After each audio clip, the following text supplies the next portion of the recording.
केंद्रीय विद्यालय संगठन केवीएस से एक बहुत बड़ा न्यूज है।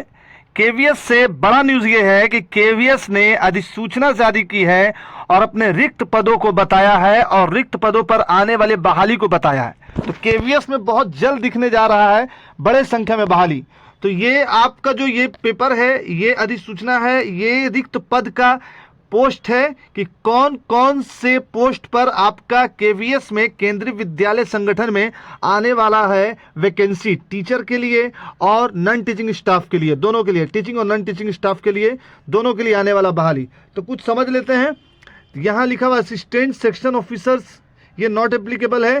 देखिए लाइब्रेरियन का पोस्ट आएगा कम से कम 2 ठो, यहाँ 2 ठो हो गया। PGT teacher biology, PGT teacher biotechnology, PGT teacher chemistry, PGT teacher commerce, PGT teacher computer, ये सारा पोस्ट है। हर पोस्ट में 1 2 3 4 करके है और सब जब जोड़ देंगे तब एक बड़ी बहाली हो जाएगी। PGT teacher English, PGT teacher Hindi, mathematics, physics, music, ये सारे पोस्ट पर बहाली है। तो सारे सब्जेक्ट के लिए बहाली होगा। ठीक इसी तरह से आपको ट्रेंड ग्रेजुएट टीचर यानी कि टीजीटी के लिए भी है, बायोलॉजी के लिए है, इंग्लिश के लिए है, हिंदी के लिए है, मैथमेटिक्स के लिए है, फिजिकल टीचर के लिए है पोस्ट, और फिर जा करके सोशल साइंस के लिए है। ये सारा पोस्ट निकला है। इसको शॉर्ट्स में या इसको ब्रीफ में आप ये समझ सकते हो, ये तो बहुत ज़्यादा डिटेल हो जाएगा, लेकिन अगर आप ब्रीफ में समझना चाहोगे, प्राइमरी टीचर के लिए भी बहाली है, प्राइमरी टीचर के लिए भी वैकेंसी है इसमें, प्राइमरी टीचर के लिए भी है, प्राइमरी म्यूजिक टीचर के लिए। और फिर इधर जो है पोस्ट ग्रेजुएट आपको physics, math, chemistry, economics, commerce, biotechnology सब में, और प्राइमरी के लिए भी।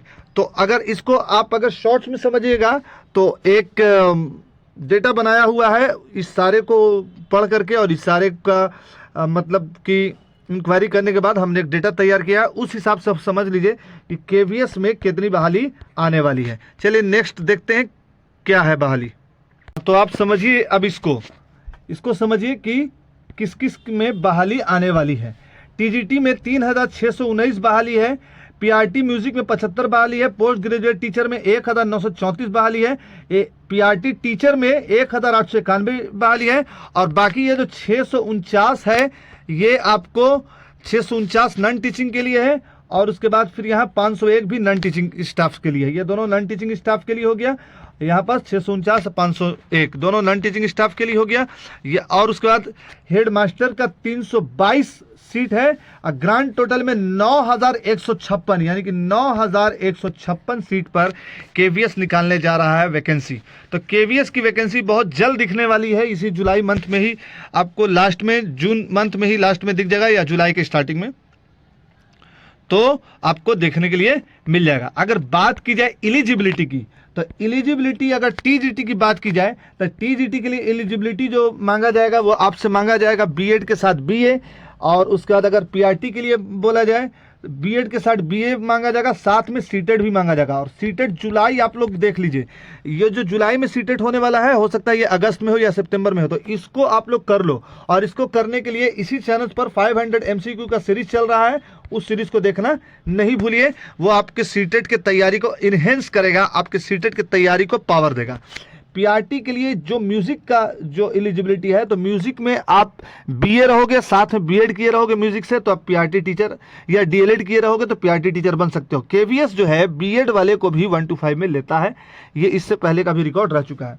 पीजीटी पोस्ट ग्रेजुएट टीचर के लिए मास्टर के साथ बीएड चाहिए, साथ में ऑनर्स पेपर में बीए चाहिए। पीआरटी जो जनरल पीआरटी है, म्यूजिक नहीं बल्कि पीआरटी जनरल पीआरटी, उसमें बीए प्लस डीएलएड चाहिए, बीएससी प्लस डीएलएड चाहिए, साथ में चाहिए आपको सीटेट। तो सीटेट हर एग्जाम के लिए एलिजिबल बनाता है आपको, तो आप सीटेट का तैयारी करें।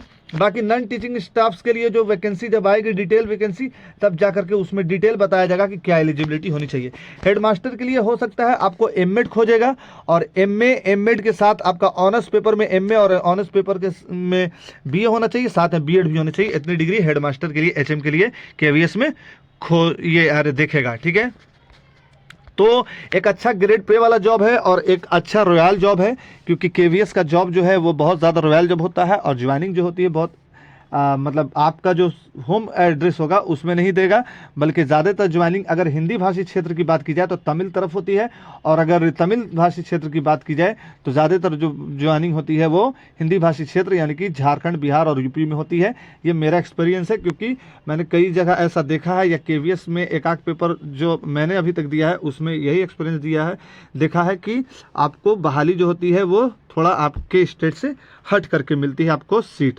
तो केवीएस में पास होने के लिए या केवीएस में ये फॉर्म फिलअप करने के लिए आपके पास क्या होना चाहिए, सीटेट होना चाहिए, साथ में आपके पास टीचर ट्रेनिंग का एक डिग्री होना चाहिए, चाहे वो डिप्लोमा हो या बैचलर हो। अगर बैचलर हो तब पीजीटी टीजीटी में जाओगे, डिप्लोमा रहेगा तो पीआरटी में जाओगे, और 6 to 8 में जाओगे तो जूनियर में जाओगे। तो ये रहा एक छोटा सा इन्फॉर्मेशन केवीएस से रिलेटेड। और अगर केवीएस से रिलेटेड और भी कोई इन्फॉर्मेशन अगर आपको पूछना हो तो प्लीज़ कमेंट सेक्शन में कमेंट कीजिए। और याद रखिए 500 MCQ का सीरीज चल रहा है सीटेट के लिए। तो वैसे कैंडिडेट या वैसे दोस्त, वैसे सहपाठी जो अभी तक सीटेट क्रैक नहीं कर पाए हैं वो ज़रूर क्रैक करेंगे, क्योंकि अब जो है हमने लिख डाला है अब की बात सीटेट पार। तो अब की बात सीटेट पार होकर रहेगा, कंटेंट भी चलेगा, 500 MCQ का सीरीज भी चलेगा। तो प्लीज़ शेयर कीजिए, वीडियो को कंप्लीट देखिए, लाइक कीजिए। और हमारे पास एडिटिंग करने का टाइम नहीं होता है, इसलिए वीडियो को बहुत ज़्यादा एडिट नहीं करते हैं। तो कोशिश कीजिए कि हम जितने रिसोर्स में बना पा रहे हैं प्लीज़ प्रेम अभी तक जहां तक मिला है आगे भी दीजिए। तो थैंक्स, फिर मिलेंगे अगले किसी इन्फॉर्मेटिव वीडियो। और आज शाम में ही 7 बजे, 7 से 8 बजे के बीच में सीटेट का 500 MCQ सीरीज का ये चलेगा, सीरीज चलेगा, उसको आप देखना नहीं भूलिएगा। Thanks for watching, visit again.